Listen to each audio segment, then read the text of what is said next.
1945, America dropped 2 atomic bombs on Japan. The world changed forever.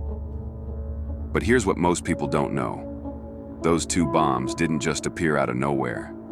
Behind them was a decision so expensive, so secretive, so audacious that it makes today's military budgets look small. $2 billion. That's roughly $30 billion today, spent on a secret weapons program, with no guarantee it would work, no guarantee it would be used, just spent. But here's the mind-blowing part. Less than 5% of that money went to the scientists designing the bomb. The rest? It went to something far more massive, something almost nobody talks about. It's 1939. Europe is engulfed in darkness. Hitler's armies are rolling across the continent, and the world watches in horror as democracy crumbles. In America, a small group of physicists, many of them refugees from Nazi Europe, huddled together with a terrifying realization. Adolf Hitler might be building an atomic bomb. They didn't have much to go on. It was theoretical, dangerous, expensive. But what if Germany got there first? President Franklin D. Roosevelt made a decision that would change history. He would build the bomb before Hitler did, no matter the cost, no matter how long it took, no matter how many people it would require. That decision came with a price tag that nobody wanted to discuss: $2 billion. In 1945, money. But here's the shocking part. Most people think the Manhattan Project was about brilliant scientists in laboratories having eureka moments. They imagine the genius minds of Robert Oppenheimer and other physicists piecing together the puzzle of atomic energy. They picture Los Alamos, the secret city where the bomb was designed. They're wrong. The real story of the Manhattan Project isn't about science. It's about industry. It's about money. It's about building the biggest, most expensive industrial machine the world had ever seen.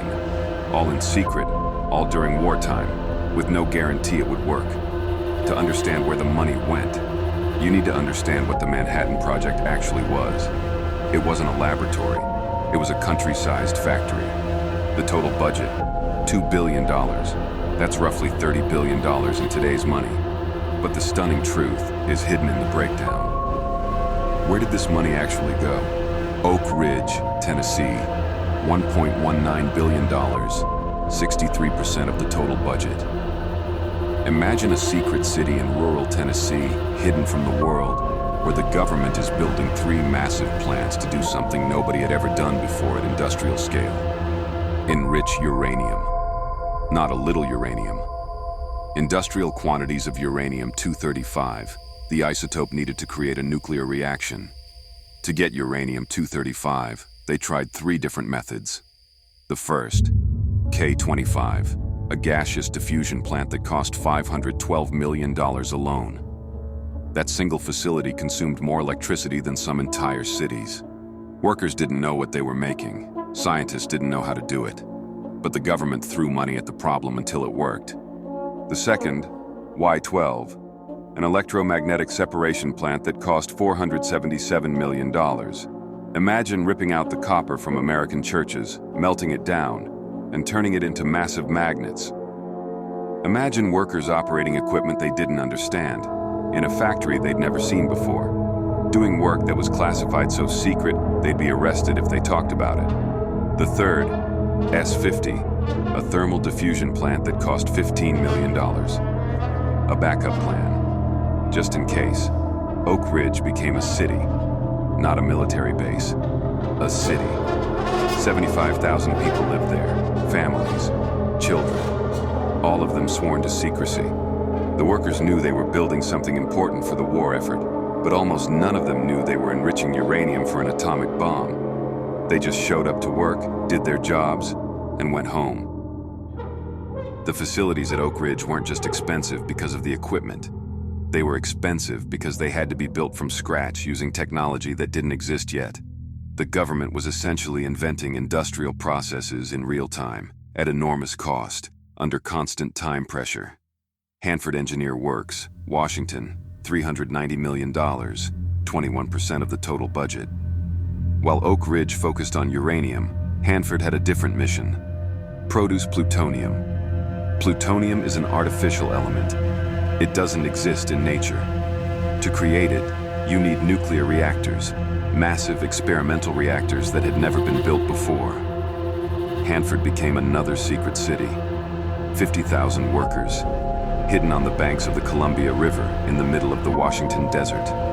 Massive reactor buildings were constructed. Cooling towers rose into the sky. The government essentially built an entire nuclear production complex from nothing. The $390 million at Hanford wasn't just about building one reactor. It was about building a production system. Reactors to create plutonium, chemical plants to extract it, purification facilities, transportation infrastructure, a complete supply chain to turn uranium into weapons-grade plutonium. And none of it had been done before. Every step was experimental.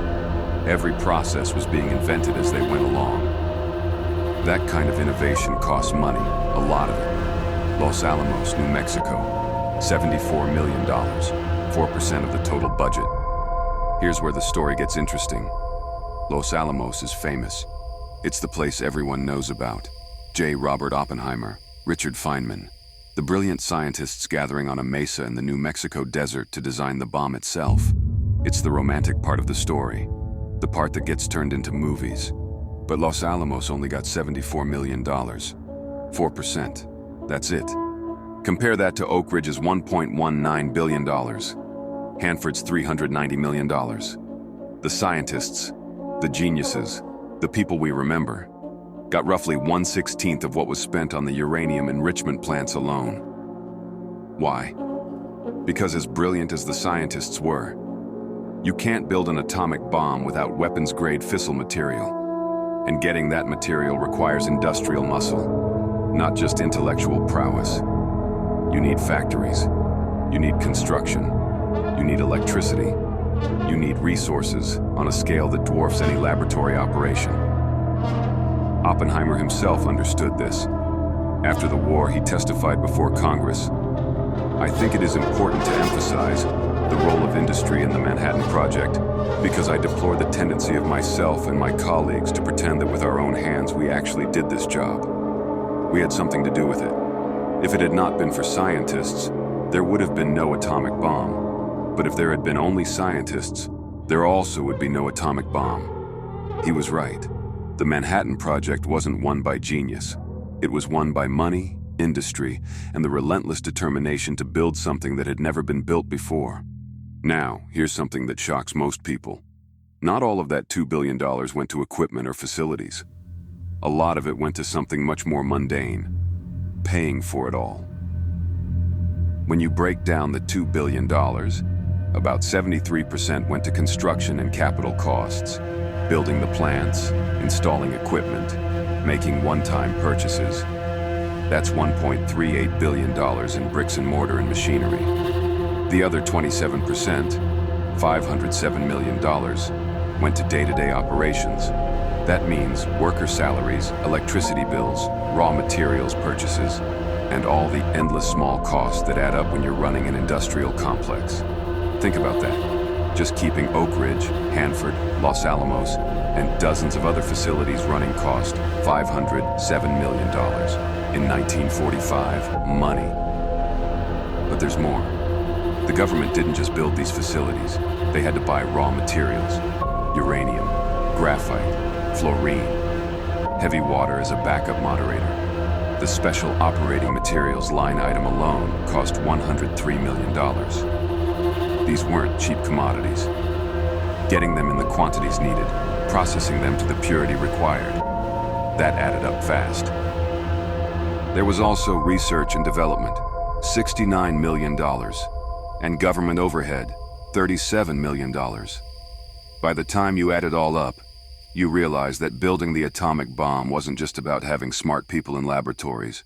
It was an entire economic ecosystem. To truly understand the $2 billion price tag, you need context. The United States spent $3.3 trillion total fighting World War II, adjusted for inflation. The Manhattan Project ate up about 0.6% of that total spending. Sounds small, right? But look at it another way. The Manhattan Project consumed 90% of all American spending on small arms production. 90%.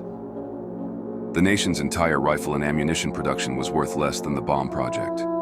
It was 34% of all tank spending. 1/3 of America's entire tank production budget went to the atomic bomb instead of to General Sherman tanks rolling across Europe. In other words, the government looked at the weapons they were already building, the stuff they needed to win the war in real time, and said, "No, we're going to spend more money on something we don't even know will work yet, because the stakes are that high." That's desperation. That's how seriously America took the possibility of Germany getting the bomb first. The other hidden cost of the Manhattan Project was secrecy itself. It wasn't free. Oak Ridge and Hanford had to be built as complete, self-contained communities. You couldn't just build a factory in the middle of nowhere. You needed housing for workers, hospitals, schools, grocery stores, recreation facilities. All of it had to be built from scratch, and all of it had to be secure. Tens of thousands of people worked on the Manhattan Project. 75,000 in Oak Ridge alone. They all had to be housed, fed, and kept under surveillance. That cost money. The project employed the best scientists and engineers America had to offer. To keep them away from their normal jobs, away from their families, working on a classified project, the government had to pay them well. Top dollar. The security apparatus itself was massive. Military police, FBI agents, background checks. The U.S. Army Corps of Engineers ran the whole thing.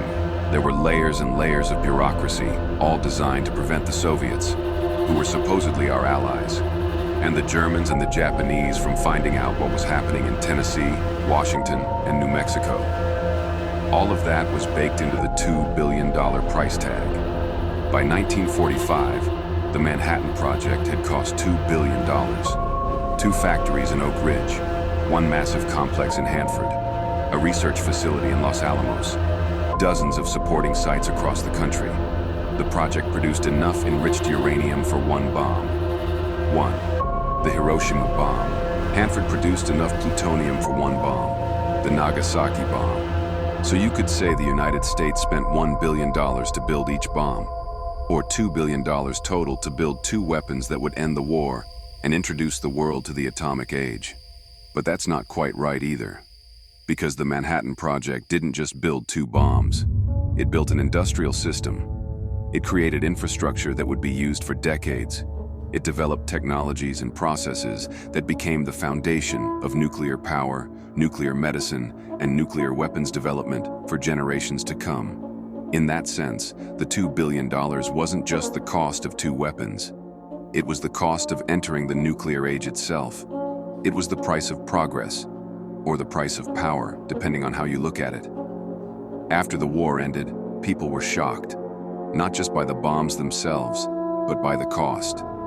$2 billion on weapons nobody had ever used before. It seemed insane, but the government had made the right call, not just morally, that's still debated, but strategically. If Germany had developed the bomb first, if Hitler had acquired atomic weapons while America was still figuring out the science, the entire course of history would have been different. The war might have ended very differently. The Manhattan Project proved something fundamental about modern warfare, that industrial capacity matters more than military tactics, that money and resources can solve problems that military strategy alone cannot, that in total war, the side with the deepest pockets and the strongest industry has the advantage. It also proved that in times of existential crisis, governments will spend whatever it takes to survive. $2 billion, tens of thousands of workers, entire secret cities built overnight, cutting-edge technology developed under wartime pressure. All of it was worth it. Or at least that's what the government believed. Today, when we talk about the atomic bomb, we usually focus on Oppenheimer or the moral questions about using nuclear weapons on cities. We rarely talk about the $2 billion. We rarely talk about Oak Ridge and Hanford. We rarely talk about the 130,000 workers who built the infrastructure that made the bomb possible. But that's the real story. That's where the money went.